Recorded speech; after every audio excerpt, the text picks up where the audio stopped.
Hello there, and welcome to Dream Myths.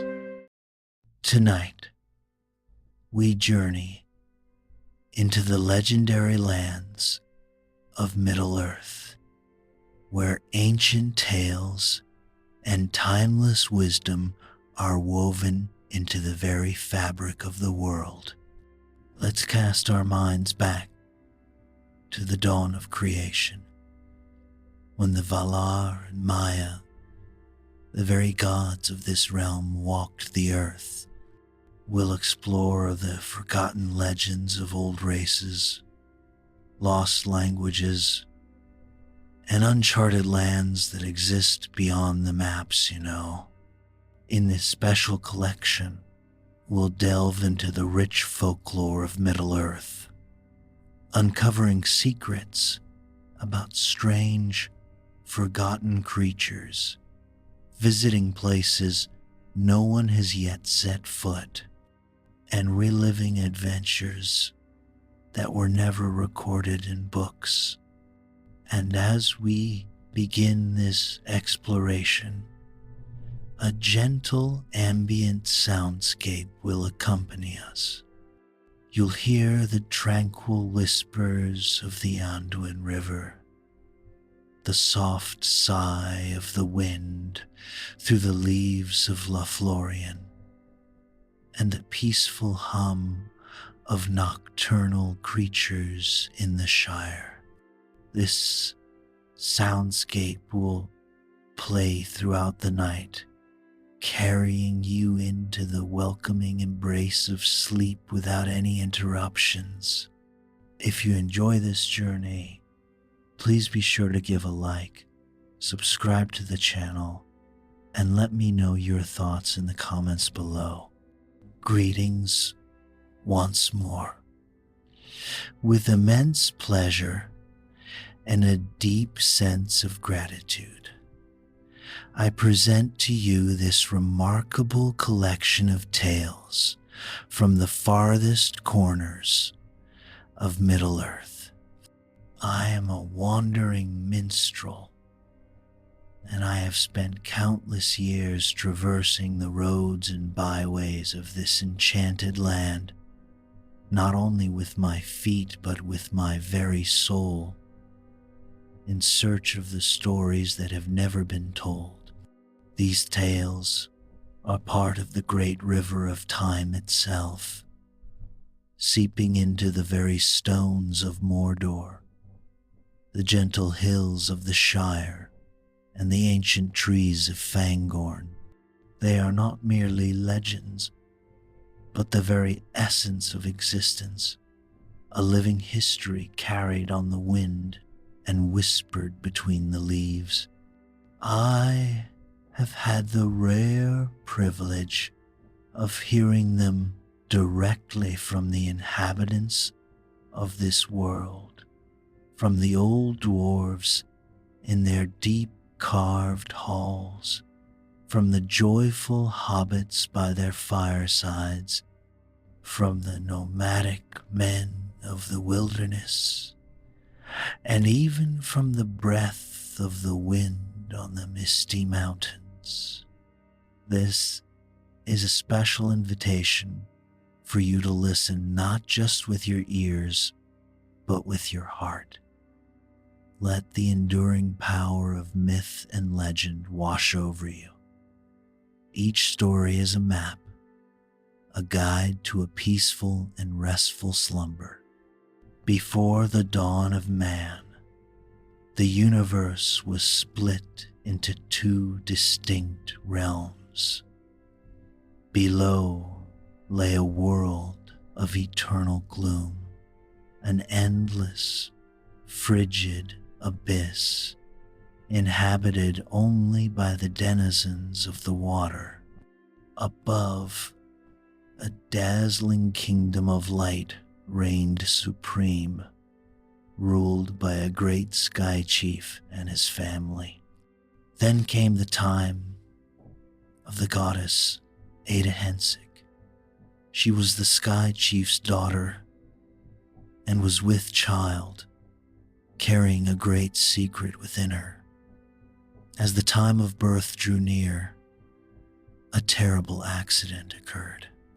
She was resting on a soft mat when a mystical beam of light engulfed her, and the mat suddenly gave way, plunging her through the clouds and down toward the endless chasm of the underworld. Her silent scream was swallowed by the void. The creatures of the deep, who had known only perpetual darkness, were struck with terror at the sight of the falling goddess. Sensing her sacred power, they called an urgent council. They knew they had to find a way to save her and create a new world for her to land. A brave otter volunteered to dive to the bottom of the abyss, and from the deep he retrieved a small amount of earth. A giant turtle then agreed to bear the great burden of this new world, and on his broad back, the small amount of earth was flattened, forming the first island. Two great birds then guided the goddess safely down to the turtle's back. The turtle has been known ever since as the Great Earth Bearer, and when the waves of the ocean grow large, the Iroquois believe it is the great turtle shifting in its slumber, a constant reminder of the eternal connection between the earth and the deep. Within the goddess, two voices had begun to speak. One was as gentle as a breeze, the other as harsh as a storm. And when her two sons, Hagu and Hagudea, were born, they brought with them opposing destinies. Hagu sought to create, while Hagudea was determined to destroy. The clash between light and darkness had begun. When their mother died after giving birth, Hagu took her head and set it in the sky, creating the Sunday. Hagudea, in his fury, created a great shadow in the west to blot out the light. But Hagu, undeterred, took a part of his mother's breast and created a smaller orb, which he named the moon, and set the stars around it to regulate the days, nights, and seasons. From the rest of his mother's body, Hagu created the land, the rivers, the valleys, the hills, and all the animals. Then he molded humans from the earth and breathed life into them. But Hagudea followed, intent on destroying his brother's work and creating a race of his own. Though he was unsuccessful, the final battle raged between them, a struggle of power and of wits. Hagu discovered his brother's one weakness, a fear of arrows made from lotus flowers. The great battle ended, and Hagudea was banished to a deep hole beneath the earth, sealed away to become the eternal spirit of evil. When he stirs, an earthquake shakes the world above, a powerful and haunting echo of his enduring presence. From the whisperings of the winds, a new tale is born, a symphony of triumph and sorrow. It is the legend of Hiawatha, a name that echoes through time, a young and wise warrior whose origins are shrouded in mystery. They say he did not come from this earth, but from a higher, ethereal place, arriving with a canoe that answered to his will alone, a vessel that moved without paddles, a mere extension of his very thoughts. He was more than a warrior. He was a seer, a great teacher who brought a dawn of knowledge to his people.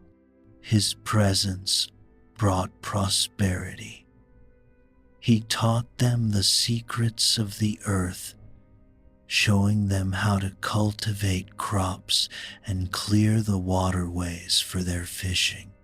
He was the embodiment of wisdom and kindness, a beacon of hope in a world often ruled by conflict.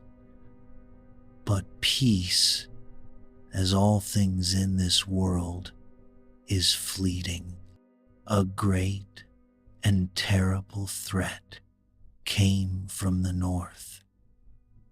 The tranquility was shattered as a horde of brutal warriors descended upon the land, destroying everything in their path. Fear spread like a plague, and the tribes, once united in their daily lives, were now paralyzed by terror. Hiawatha, burdened by a premonition of grief, convened a great council, but for 3 days he did not appear.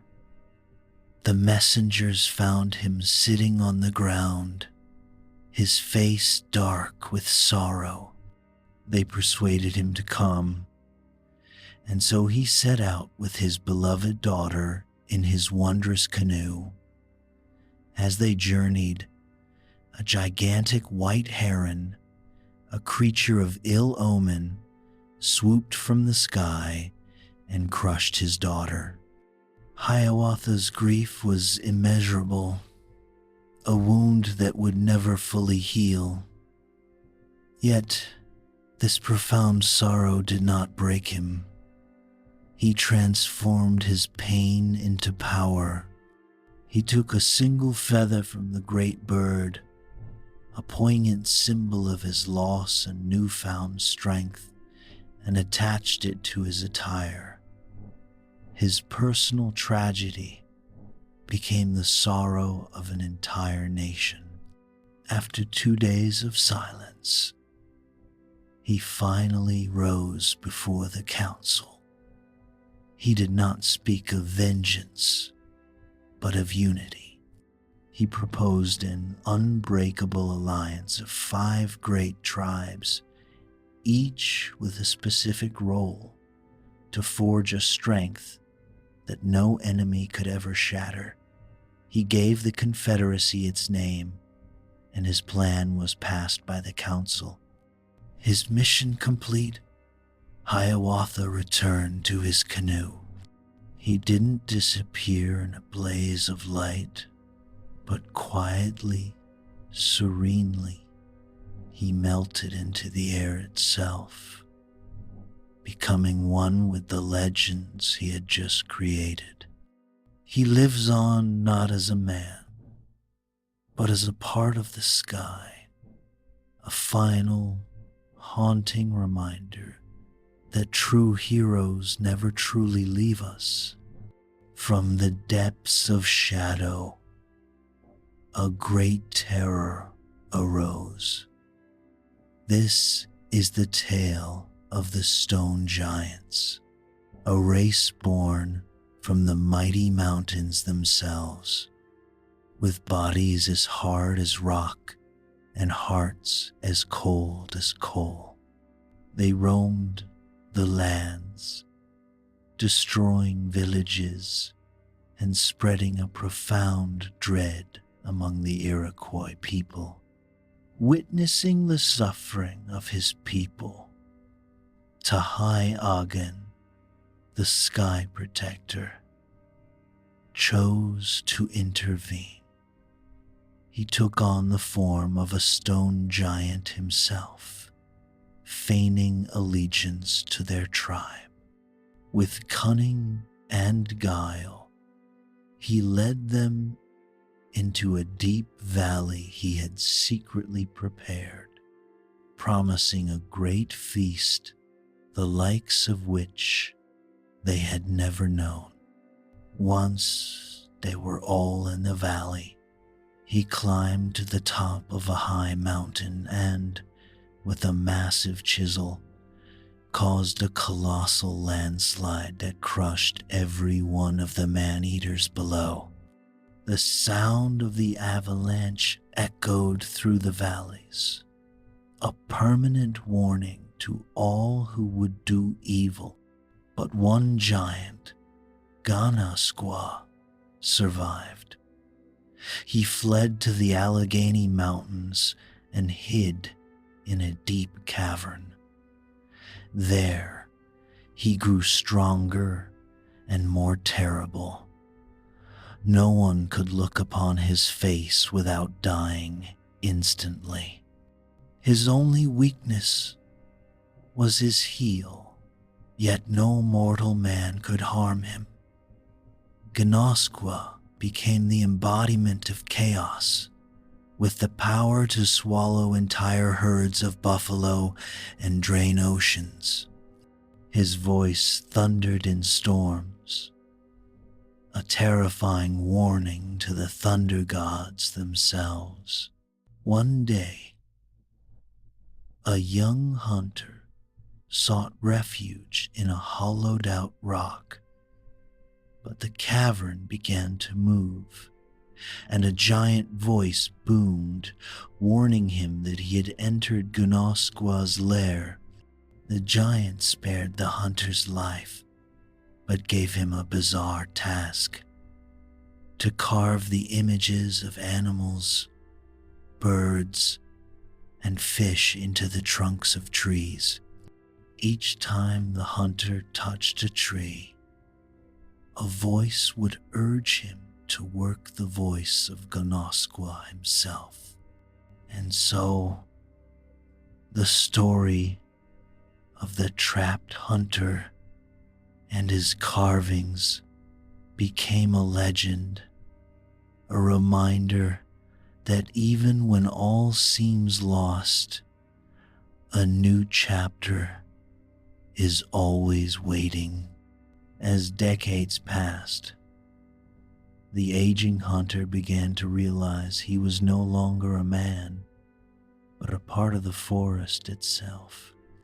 When he awoke, his body was no longer flesh, but wood. He had become Ganza, a high spirit of the deep woods.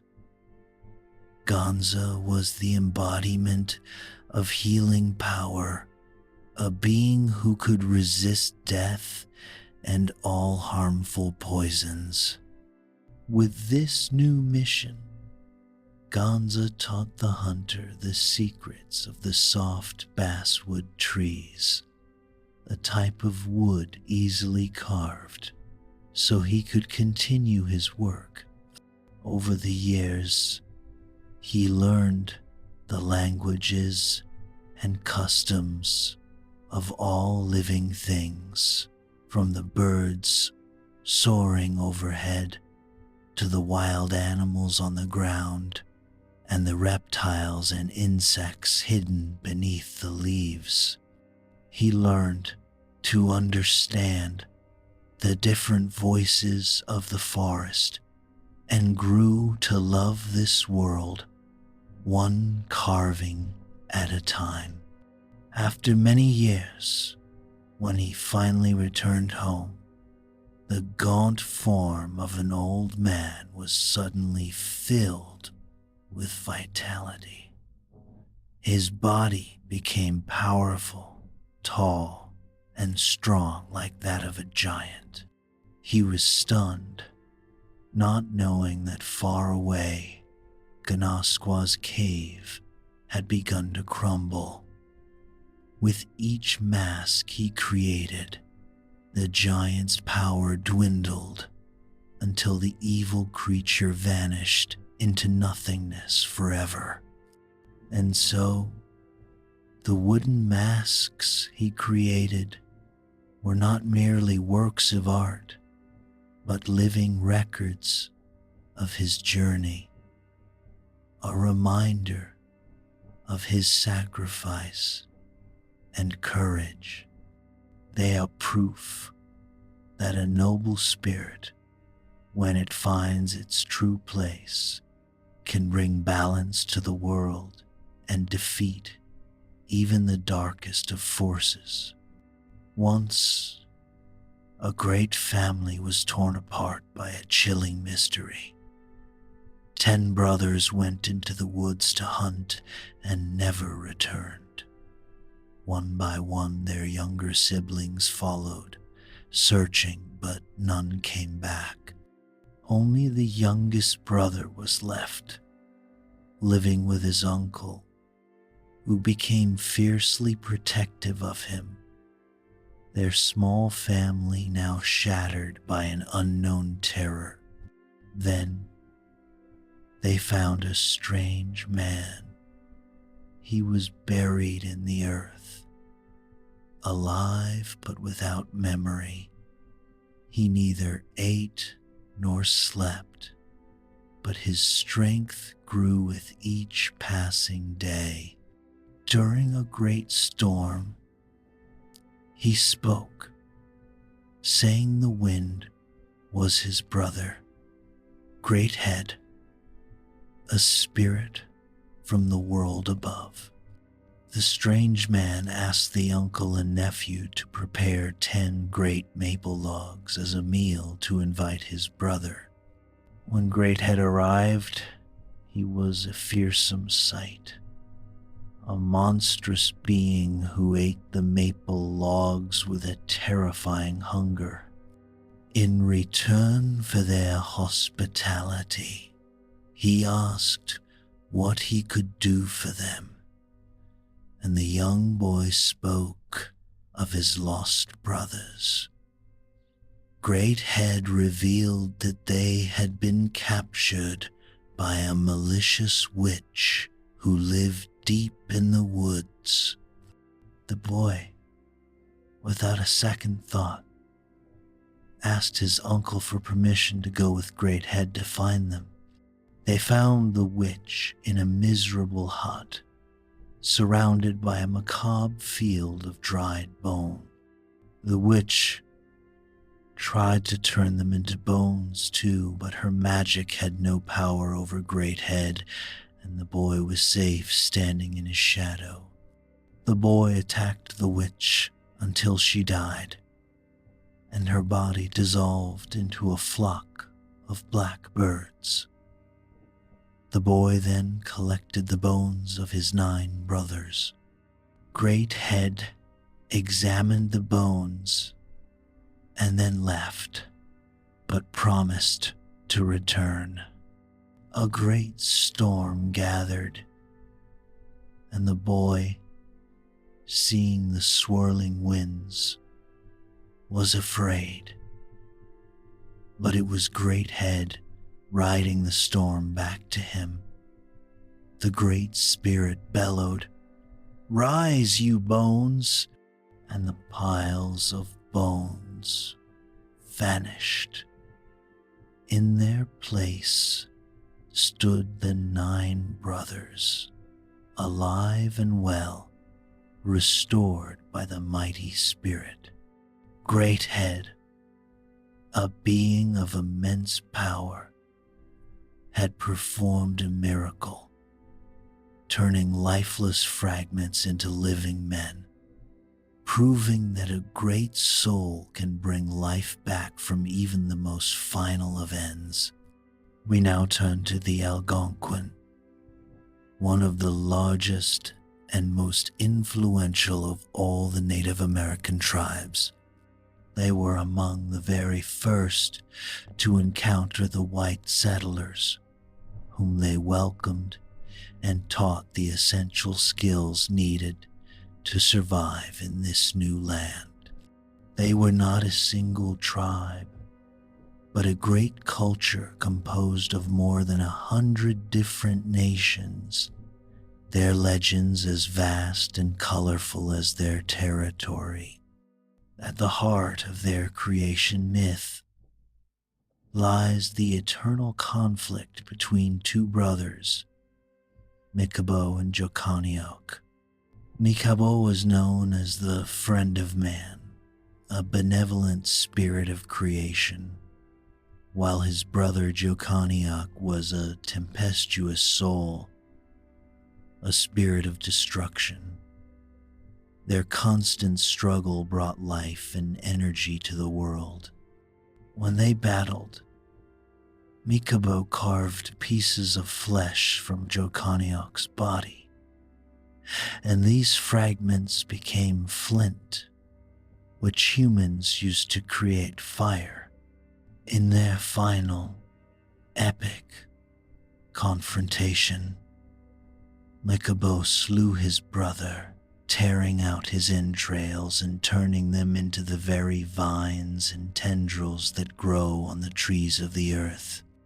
Mikabo then went on a journey, bestowing gifts upon humanity. He taught them how to make spears, axes, fishing nets, snares, and protective charms. He was a great force of order, clearing the rivers and slaying the monstrous creatures that lurked in the wild. He was a creator and a protector to guide the human race. Mikabo placed 4 good spirits at the 4 cardinal directions of the earth. He instructed his people to blow the smoke of their sacred pipes to these 4 spirits in their ceremonies, for each provided a different gift. The north spirit brought ice and snow, the south brought maize and tobacco, the west brought rain, and the east brought light. Finally, Mikabo retreated to a great ice floe in the north where he watches over humanity. He left them with a final, somber warning. If mankind were to become wicked, his footprints would catch fire and the world would end. It is a reminder that we must live in harmony with both each other and the nature that sustains us. We now conclude our journey with a tale of profound love and loss. Once, there was a young chief, a fierce and respected leader, who was set to marry the woman he loved. But on the very eve of their wedding, a fever took her, and she was gone. His heart shattered, and his very soul was consumed by a grief so deep he could no longer hunt, no longer fight. He had lost the very purpose of his life.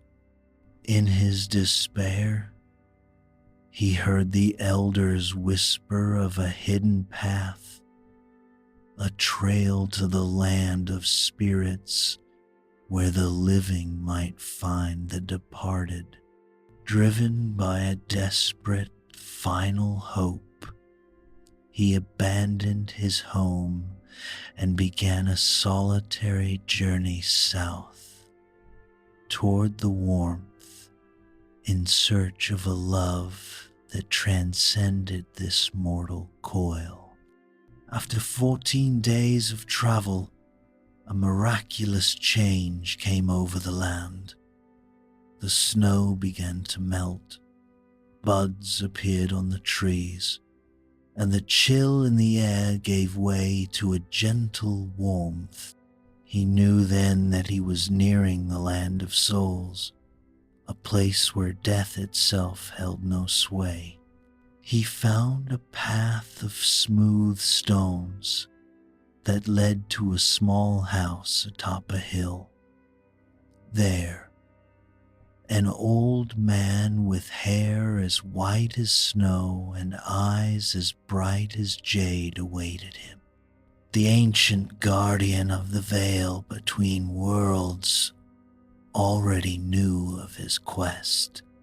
He explained that the woman the chief sought had already passed on to the island of the blessed, and he offered one final solemn piece of advice. The path forward was for souls, not bodies. He could not bring his mortal form or his worldly weapons. The chief, undeterred by the warning, was resolute. He felt his heavy flesh fall away, his bow and spear dissolve into nothingness. He became a light, weightless spirit, flying effortlessly over the forests and rivers. No longer a man, but a soul. He was free, unburdened by the weight of the past, and floating towards a destiny that transcended life itself.